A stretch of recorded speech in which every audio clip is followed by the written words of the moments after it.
ये स्टोरी एक राजा और उसके एक महामंत्री की स्टोरी है। इसमें महामंत्री राजा का सबसे पुराना और ट्रस्टेड व्यक्ति होता है। एक बार राजा अपने बेटे पे शक कर सकता है, किंतु अपने महामंत्री के लिए हुए निर्णय पर वो आंख बंद करके विश्वास करता था, क्योंकि राजा और महामंत्री के बीच की जो ट्रस्ट और इंटीग्रिटी की रिलेशनशिप थी वो 30 साल पुरानी होती है। और इस लंबे सर्विस के दौरान राजा को कभी भी महामंत्री ने डिसअपॉइंटेड नहीं किया और महामंत्री ने राजा के लिए जितने सारे निर्णय लेता था वह हमेशा राजा के लिए बेनिफिशियल होता था। और इस लंबे सर्विस के दौरान महामंत्री को कई तकलीफों का सामना भी करना पड़ता था, जैसे कि उसे अपने परिवार से दूर रहना पड़ता था, अपने परिवार को समय नहीं दे पाते थे, यहाँ तक कि उसे लोगों से दुश्मनी भी लेनी पड़ती थी।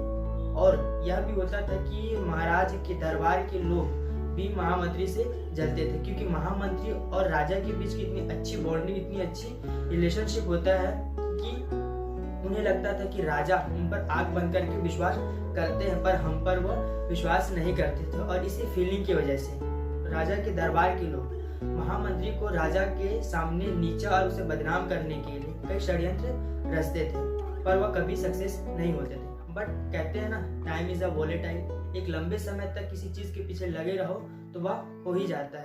तो अब हुआ क्या, महामंत्री राजा के कैंपेन्स और मिशन में वह इतने व्यस्त हो जाते हैं कि उसे यह भी पता करने का वक्त नहीं मिलता कि उसे गद्दार साबित करने के लिए बहुत से साजिश चला जा रहा है। और आखिरकार राजा के दरबारी मिलकर राजा के महामंत्री को राजा के सामने नीचा और एक गद्दार आदमी है यह साबित करने के लिए उन लोगों ने झूठे एविडेंस और झूठे प्रूफ को राजा के सामने प्रस्तुत कर देते हैं। और राजा उनके झूठे एविडेंस को और प्रूफ को एक्सेप्ट करके यह मान लेते हैं कि महामंत्री एक गद्दार आदमी है और वह कभी भी राजा की राजगद्दी के लिए कभी भी दुश्मनों के साथ मिलकर अटैक कर सकते हैं।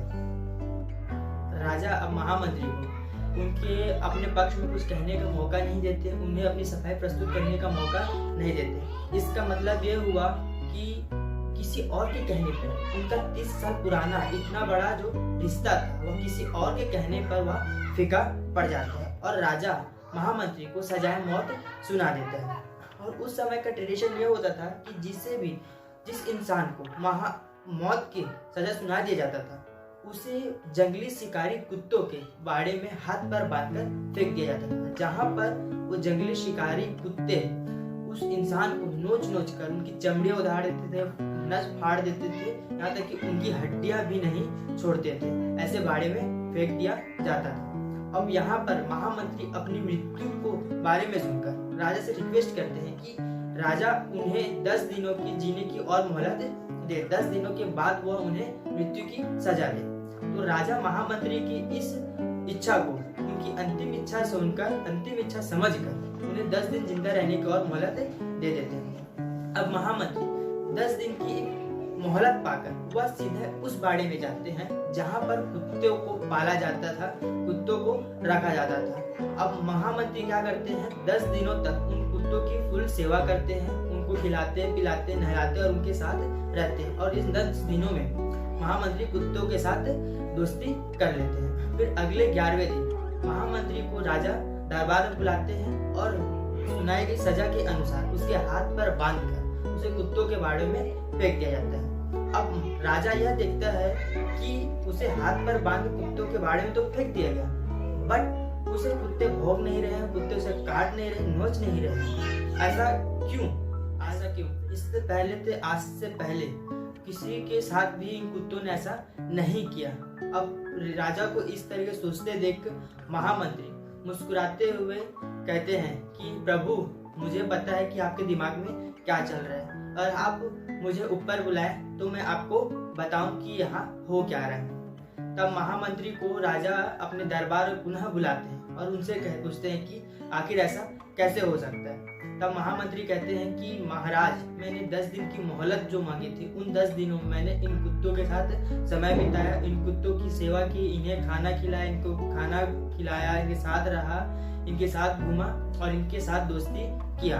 और आज 10 दिनों के बाद इन्हें मुझसे इतना प्रेम, इतना लगाव हो गया है कि अब ये मुझे कुछ नहीं करेंगे। तब राजा कहते हैं कि अब मेरे वचन का क्या? तो महामंत्री कहते हैं कि राजा, आपके अनुसार तो मुझे कुत्तों के बाड़ों में फेंक दिया गया था, परंतु ये बात अलग है कि मुझे उन कुत्तों ने काटा नहीं, मुझे उन्होंने कुछ किया नहीं। तब राजा कहते हैं अच्छा अब तुम्हें छोड़ दिया जाए। तो महामंत्री अब एक बात कहते हैं कि महाराज मैं आपसे एक बात कहना चाहूँगा। मैंने तो सिर्फ 10 दिनों इन कुत्तों की सेवा की, इनके साथ रहा, इनके साथ घूमा खेला और इनके साथ दोस्ती की, और इन 10 दिनों में इन्हें मुझसे लगाव हो गया, इनसे मुझसे प्यार हो गया। बट मैंने वही 30 सालों से अधिक उम्र तक आपकी इस साम्राज्य की सेवा की और आपने मुझ पर इतना भी विश्वास नहीं किया और आपने मुझे कुत्तों के सामने फेंक दिया। यह बात मुझे बहुत बुरा लगा।